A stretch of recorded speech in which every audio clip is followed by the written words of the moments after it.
সেই ভাইরাল সুস্বাদু গোলটি আমাদের সামনে একবারে রেডি, এখন শুধু আমরা খাবো।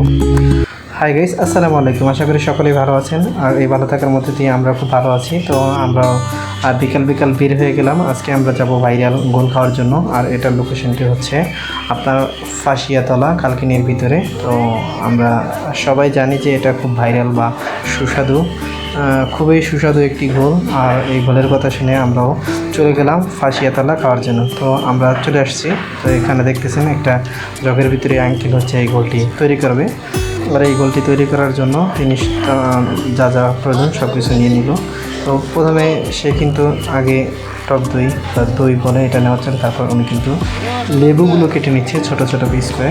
লেবুগুলো দিবে, যেহেতু লেবু ছাড়া একেবারে হয় না, যার কারণে সে লেবুগুলো নিয়ে নিল। এবং কি হ্যাঁ, আমরা যারা গেছিলাম উনি একটু টেস্ট করতেছিল আমার এক আঙ্কেল। তিনি কিন্তু প্রথমে ফার্স্ট ট্রাই করলো, পারলো না।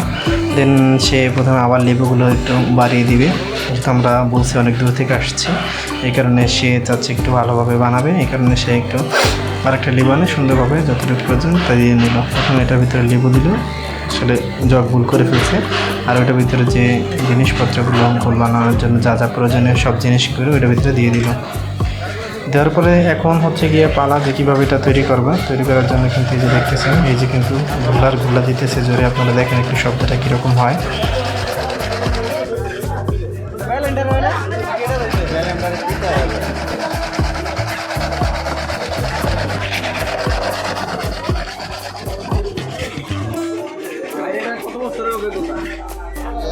আমার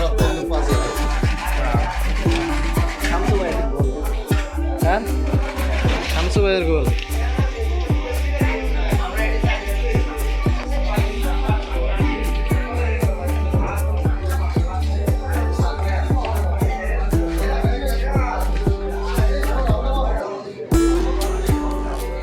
একটু টেস্ট করে দেখলো আর কীভাবে তৈরি করলো, তার সাথে একটু কথাবার্তা বললাম কীভাবে তৈরি করলো। উনি অনেকদিন যাবত এটা বানাইতেছে, আর এটা কিন্তু খুবই বিখ্যাত বা ভাইরাল বলা চলে, খুবই সুস্বাদু। আপনারা না খাইলে আসলে বুঝবেন না, আর এই কারণে আমরা গেছিলাম আর একটু কথাবার্তা শুনে উনি কীভাবে তৈরি করে। তো আজকে যে গোলটি খেতে গেছি, গোলটি অলরেডি কিন্তু যে দেখছেন ফিনিশিং শেষ হয়ে গেছে। তো এখন শুধু আমাদের খাবার পালা। তো খাবারের বাইরে কিন্তু দইও আছে, এই যে দেখতেছেন, খুবই একেবারে সুস্বাদু। এখন আমাদের কারপালা, এই যে গোলগুলো ঢালতেছে আঙ্কেল সুন্দরভাবে, সবার গ্লাসে সার্ভ করে দিচ্ছে। আসলে কালারটা দেখে বুঝতে পারছেন যে কত সুন্দর। এই যে দেখেন গ্লাসের ভিতরে, খুবই সুস্বাদু। আর আমরা খেয়েছি, খুবই মজা। আর এই গোলটি খাওয়ার জন্য অবশ্যই আপনার মাদারীপুর কালকিনিতে যেতে হবে। আল্লাহ হাফেজ, সবাই ভালো থাকে, ধন্যবাদ।